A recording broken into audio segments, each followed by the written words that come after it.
This is part of the fun of wandering around in the desert with Kit. We get to see all the rock art. So this one's pretty cool. It's not enormous. And then there's this one that's pretty enormous. And in the center it says hope, faith, and love. So we've had a pretty good time this morning. We just found a geocache over in this area. We like going out and looking at the rock art and stuff like that when we're out walking around. Oh, look at this doorway. I don't know what that is. Interesting tent setup. So one of the things to know is when you come out to Quartzsite, you can get all kinds of cool ideas about things you didn't even know. So there's that. Wake up with the sun in our eyes. Sally forth, no need for goodbyes. Journey calls, let's roll the dice. Every mile a new surprise. This is the HDT set up with the enormous rocks, so I always know where to turn to get to my camp. We're going to head back that way. That's out toward the entrance to Posa South. And looking this way is the dump station and dumpsters. Dumpsters on the left-hand side of the road, dump station on the right, also the water fill. But we're going to go ahead and head back. We're probably about half a mile away from camp right now.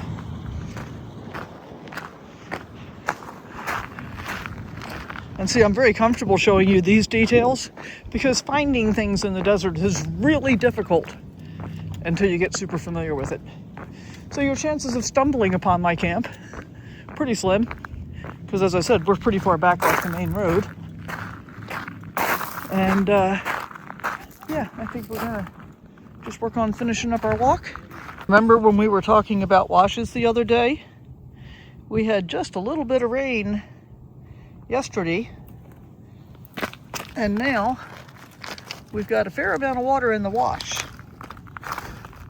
And honestly, I would say it almost looks like more water than is commensurate with the amount of rain that we had. So, remember what I said, don't park in washes. Yeah, this is pretty damp as I'm walking through here. So, just saying. Look at this, somebody has created quite the garden here with a lot of quite large quartzsite rocks. Nice fire pit, somebody decided to camp here.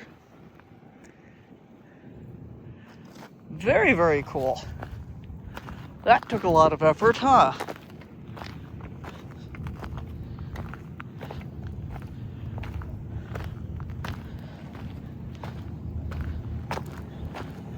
Look at that. Just look at it. Okay. Go see your friends.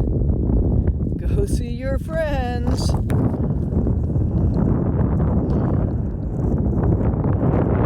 You going? Go ahead. Go ahead. He's waiting for me.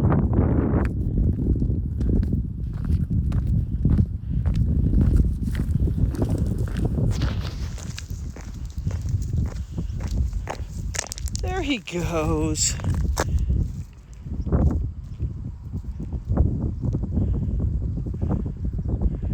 What you got? What you got there, huh?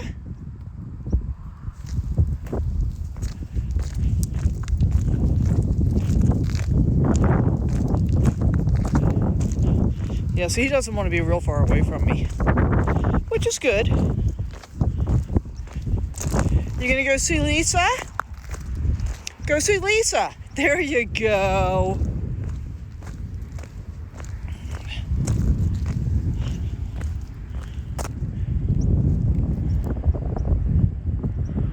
Slows down as he gets over there. All right, so now you got a view of our camp. Pretty nice view, huh?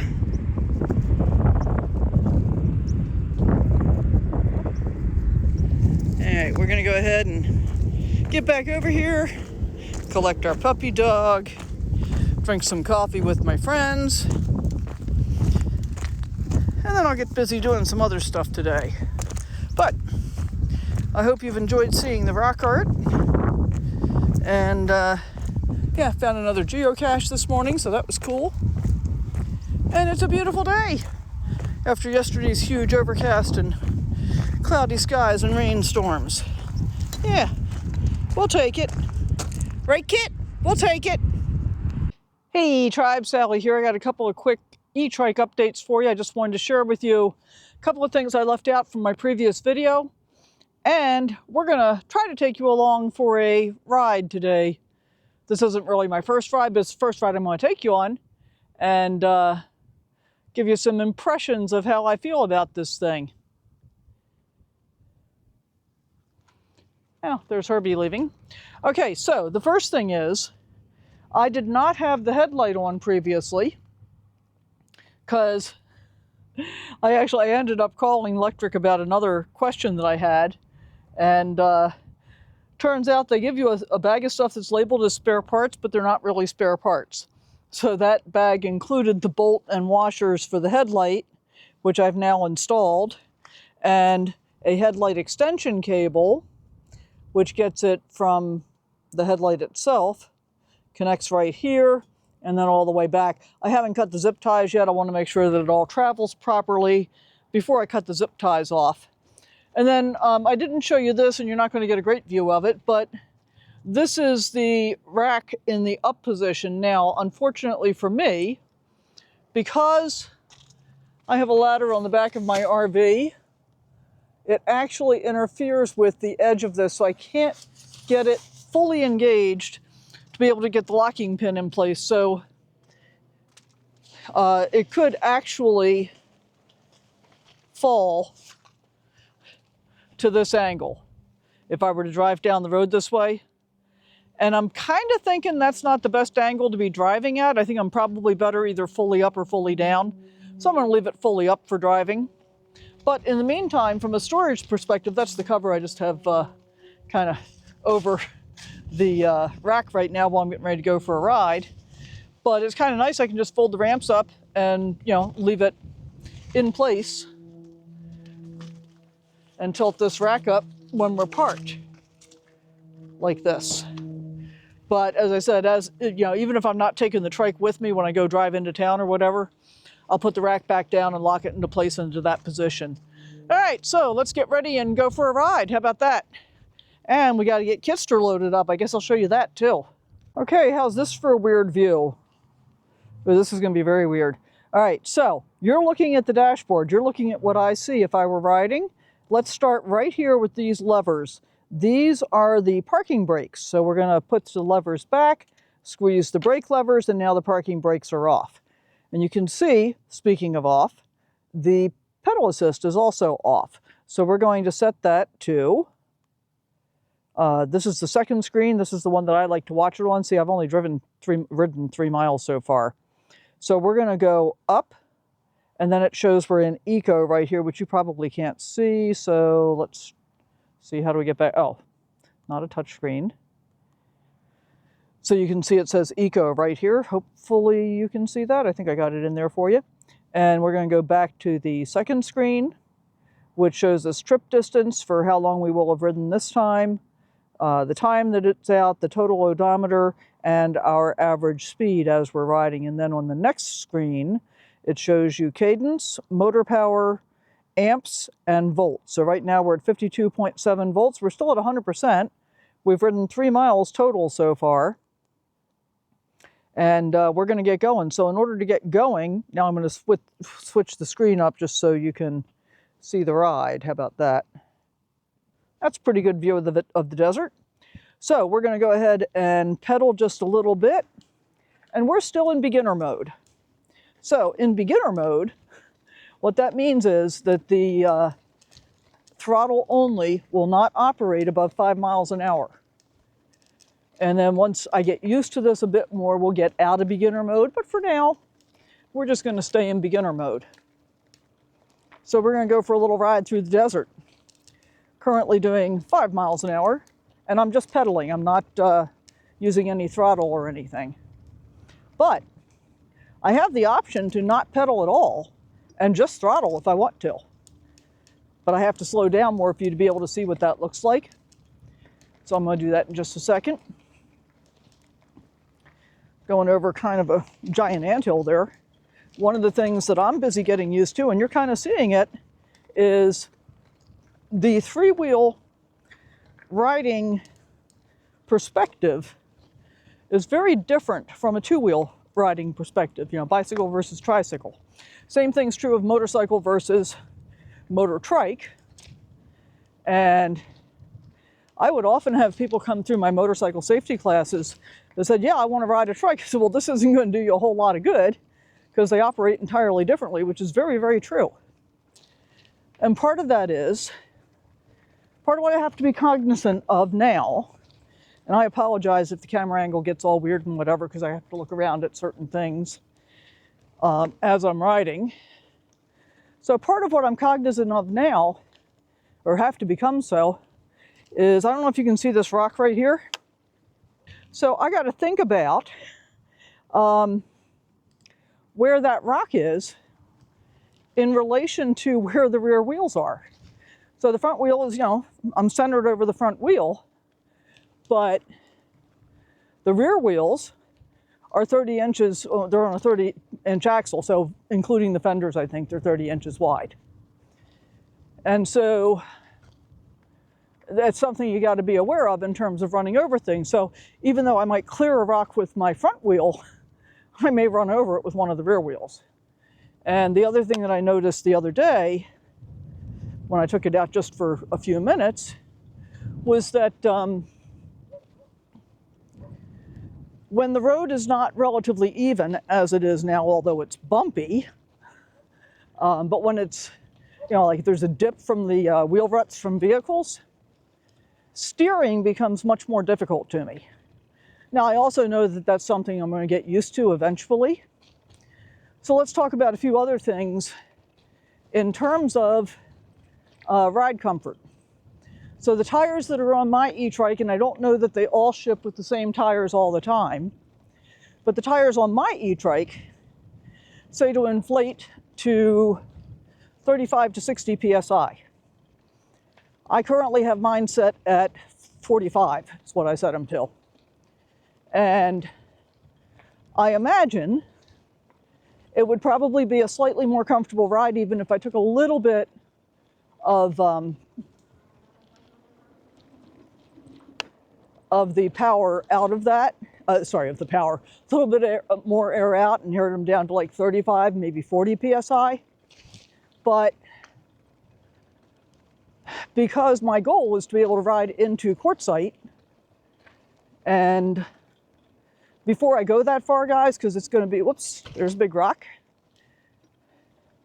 And that's the other thing, is like when you run over something with your front wheel, it really does kind of change your entire trajectory, your path, differently than would happen on a two-wheel vehicle.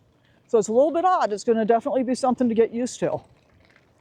And I want to take some time getting used to it before I decide to take it into Quartzsite, because I surely don't want to, oh, I don't know, crash or do something incredibly stupid or get halfway there and decide it's too far or whatever, something like that. Hey, but you know what I need to show you? You might be wondering, what about Kit? Well, let's just stop here a second, and I'm going to put the parking brakes on because there's no side stand to put down, so it can just fall over. So there's what about Kit. Stay right there. Stay. Can you see him? He's got his own little backpack. He's standing up, but he's belted in. He's got a seatbelt on him. Good job, good boy. Yeah, he's got a seatbelt on him. And he's doing a good job. He actually, when I asked him if he wanted to go for a ride, he seemed pretty excited about it. So that's good news, yay. I was concerned he was going to hate it. And I think it's possible that eventually I may end up carrying him in the front rack instead of the rear rack so I can see him and he can see ahead more easily. But he seems to be doing fine in the backpack thing for right now. And I guess kind of my worst case scenario is if I've got a lot of cargo I want to carry that I need the rear rack for. That is a backpack. I can put it on me. So that's an option as well. So I'm curious, what do you think of the ride view so far? I'm actually pretty excited about how well this is going. And I'm choosing, I'm pedaling, by the way. I'm not using the throttle. And so far, let's see, how far are we? We've gone about half a mile so far. We're averaging about 7 or 8 miles an hour. And again, all right, so here's part of my thought process that I didn't share in the first video either. They make, the Lectric bike company makes the E-trike 2 in a 500 watt motor and in a 750 watt motor. And I chose the 750 watt motor for a couple of different reasons. One of them is, ooh, that's a lot of water in that wash. Let's go take a look. So this is also part of the learning curve, is the whole turning process, right? See if I can get here so you can take a look. See all that water? We had a big rainstorm yesterday. So turning on a trike is very different from turning on a bike. And it definitely takes some getting used to. Now normally, and I think I did it yesterday, I could go through that wash, but it's like really wet, so I'm not going to do that. I think I'll just keep going all the way out to the end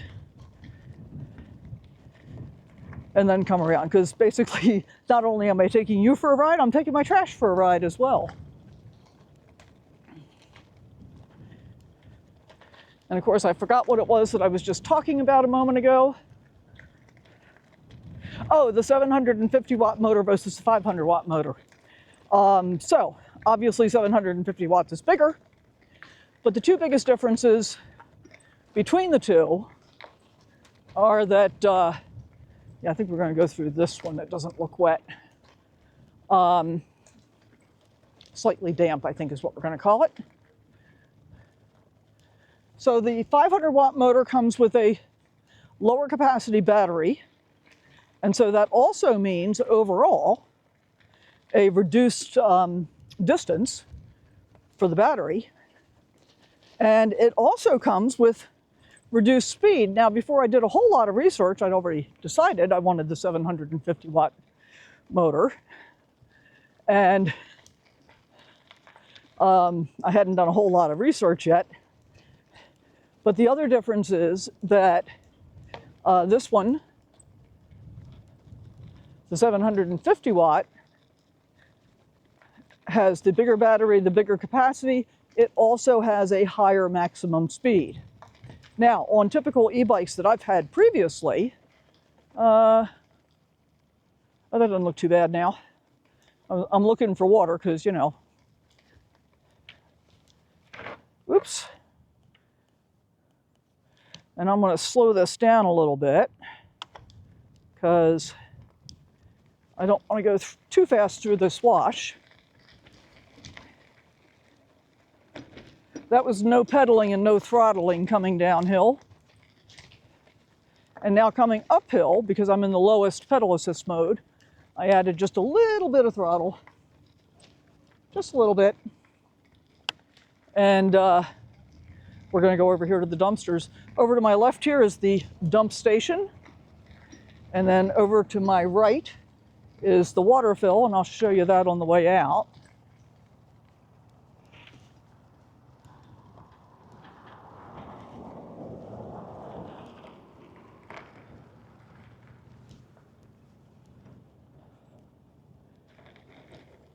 And y'all know how I am about heights and stuff, right? But I'm going to go ahead and ride up here anyway.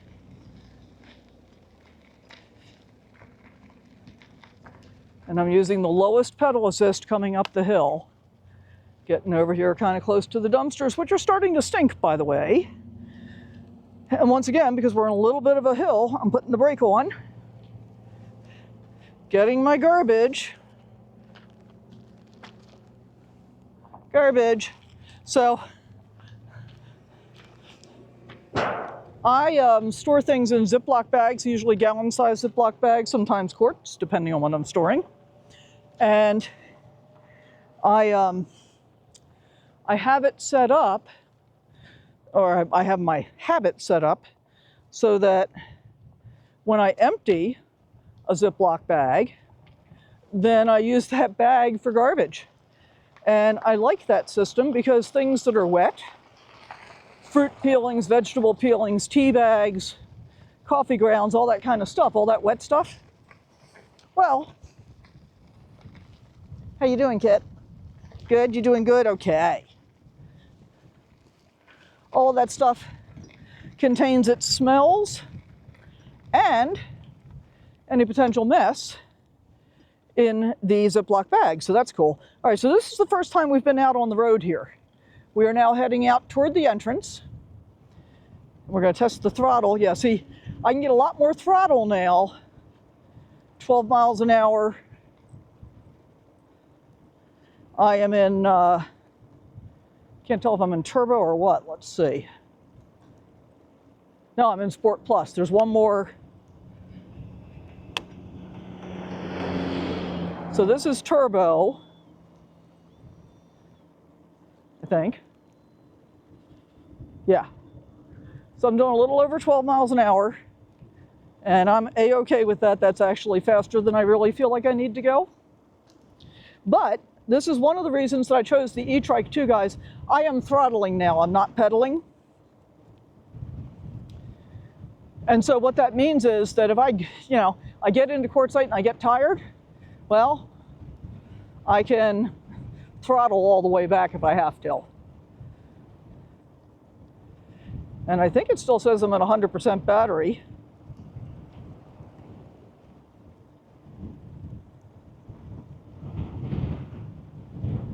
And you know, it's funny, it's windy enough out that I'm actually going to slow down a little bit. It's quite windy today. Hope you can hear me okay. And I had thought about not doing this video now because my concern was that it might be really hard to ride, or it might be, you might not be able to hear me. I don't know about the hearing me part until I start editing. But until I get above like 12 miles an hour, the wind is not terrible. And oh, I don't think I actually finished this thought. On a e-bike versus e-trike, speed seems lower. So riding 28 miles an hour on an e-bike is very different than the feeling you get from riding at speed on an e-trike. So we're sticking with lower speeds overall, and that's how we're doing it. And I do have a mirror here, which I did not adjust at all.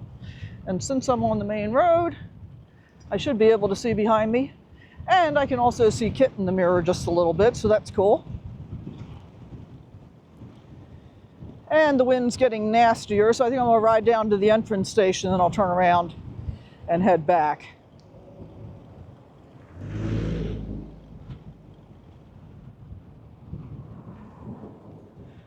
So it did have mirrors on both sides, and one of the mirrors broke off in transit, so that was disappointing.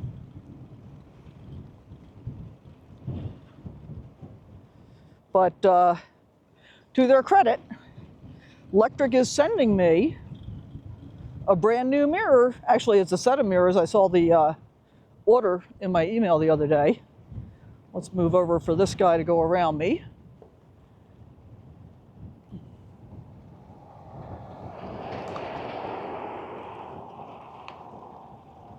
And yeah, I've got a right-hand side mirror right now, which is not as effective as having a left-hand side mirror. And if I don't see that it's going to show up in the next few days, I'll probably switch the right-hand side one to the left-hand side one to make it easier.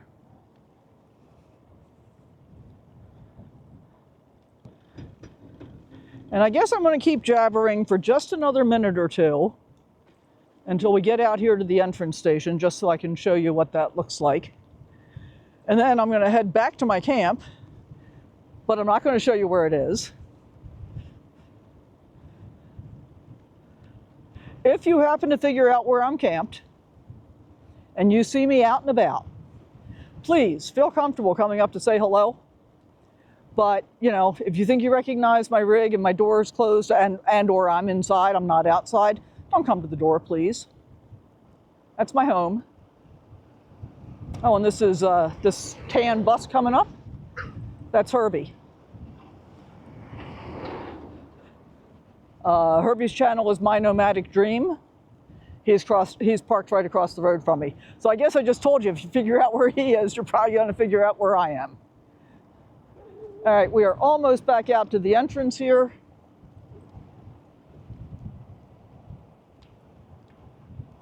So right ahead of us on the left-hand side coming up is the entry shack right here. So this is where you pay your fees for the LTVA. And you can pull up right here in this circular area and park here, and then you go off to the kiosk and pay. Or you can pay online and then show them the receipt when you get here. Either way will work. All right, so we're gonna head back to camp. And I'm gonna try some different roads that I haven't ever been on before. So I guess until I get close to camp, I'll just bring you along. And I guess I'll stop recording when I decide I've bored you enough. How about that? But one of the things I think is always cool is to see all the different rigs and stuff. Like, look at this brightly colored bus and van over here. How cool is that? Pretty cool. And we're going to come over here and we're going to see if this is a wet wash or a dry wash at this point. And it looks like it's dry. Yeah, so we're going to go ahead and motor through that. This will all be dry again by tomorrow, and then it's going to rain again day after tomorrow a bit, I think, from what I saw. So in the grand scheme of things, in terms of ride comfort level, I think overall it's very comfortable. I think my biggest issue is just that I'm not yet used to it, and it'll probably take 10 or 15 miles, and I'll feel very comfortable with it. I'm not yet used to the wobbling of the rear end that doesn't seem to be completely in sync with where the front end is going, if that makes some sense to you. But in the meantime, what do you think of these gorgeous quartzsite views? Pretty nice, huh? Yeah, I think so. All right, I think I'm going to stop recording for a while, just so I don't bore you to death. And, you know, as always, if you've got questions that I haven't addressed, or if I've raised new questions for you, please leave them in the comments.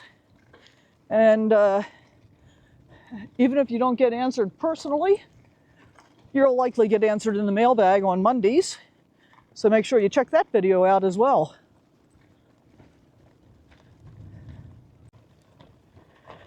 So I just thought I'd share, we're actually riding away from the camp again, our camp, because although I got fairly close to it, I had to turn away from it so that I can find a wash that I can get back across that's not soaking wet. And I think that might be the next crossing down here, but I'm not 100% sure. Might be.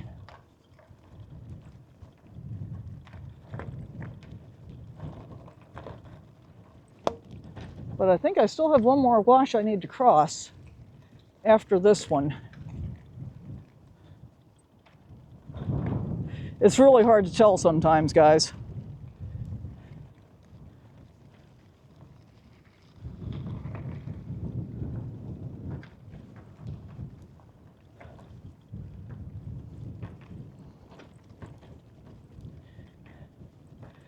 So generally our camp is up to the right, but I don't think I can get across without going further down to the left.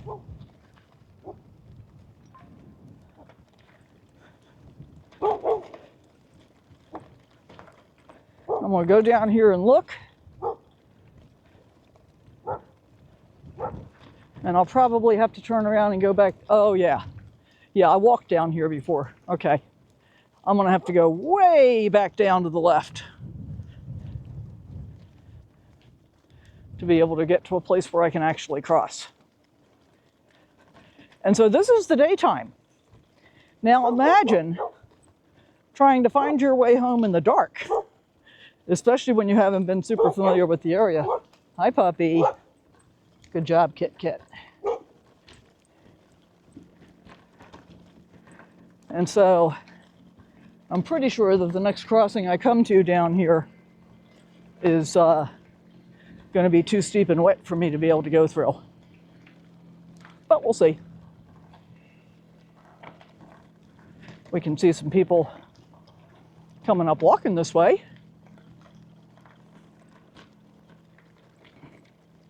Can you see them?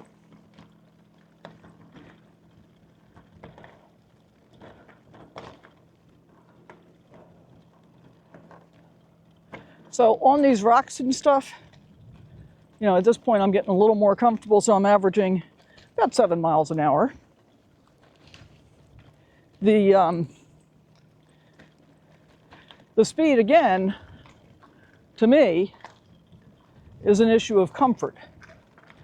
You know, the rocks and all are pretty bumpy, so I don't really want to go 10 or 12 miles an hour through this stuff. And so that means realistically it's probably going to take me on average half an hour to get to Quartzsite if I do it directly instead of going up and down all these lanes, as in if I do it directly to find the right place. Howdy! I think this one's still too wet to go through. Let's see.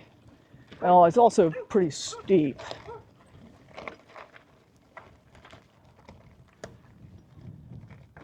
Yeah, that's still pretty wet. I guess we're going to go down one more.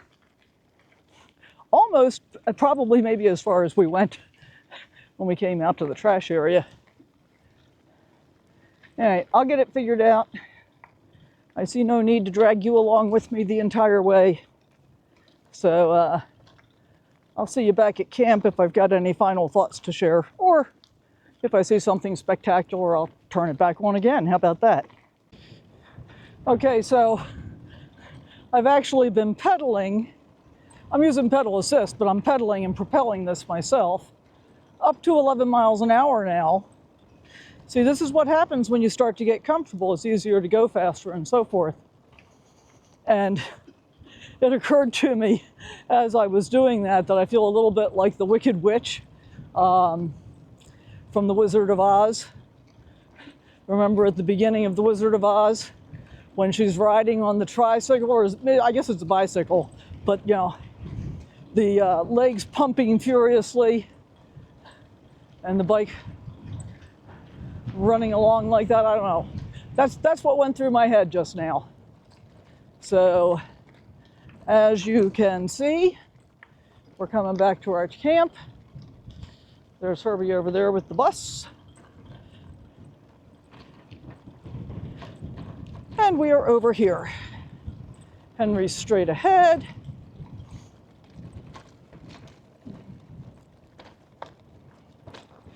And that's 4.1. Is it going to hit 4.2 before we stop? Oh, my chair went over. I thought it felt pretty windy when we were over there. Okay. So this was a little over 4 miles an hour. I thought it was pretty good. What did you think? 4.2. All right. I'm gonna get Kit out of here and give you some final thoughts as we wrap up. How about that? All right, so let's take the overall walk around look. There's the Kit. How come you're just standing there, Kit? So I gotta say, overall, I'm really liking it, guys. It's going to be absolutely filthy being out here in the desert. No doubt about that.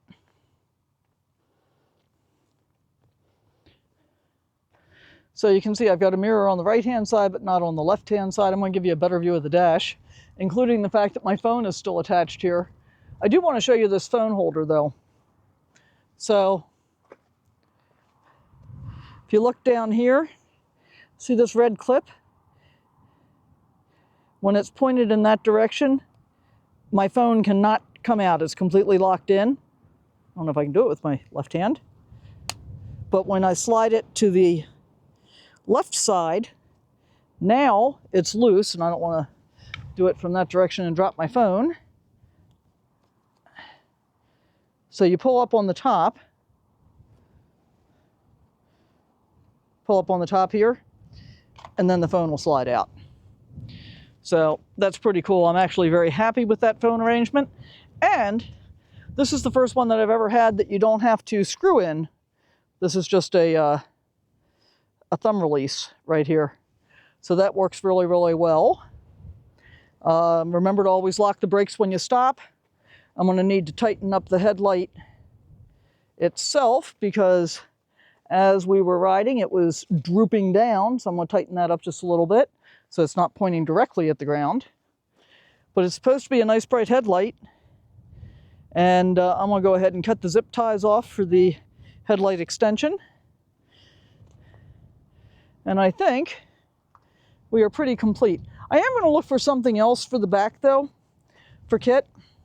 See if I can find something that would be a little bit wider for him. Huh. I wonder if I can set this down sideways instead of standing up. And if that would actually be more comfortable for him. I think I'm going to look at that for a little bit. So, as always, thanks for coming along for the ride, literally in this case. Hope you enjoyed the video. If you got something out of this, please give it a thumbs up, consider subscribing. You can join for as little as 99 cents a month and become a YouTube channel member. Channel members get a few perks, including early access to videos before the general public gets to see them. And it helps to support the channel and keep me and coffee and Kit and treats. And if you don't want to join the channel and you just want to buy us a coffee, you can do that too. Links for all this stuff down below. You know the drill. Thanks for being here. We'll see you next time. Bye for now.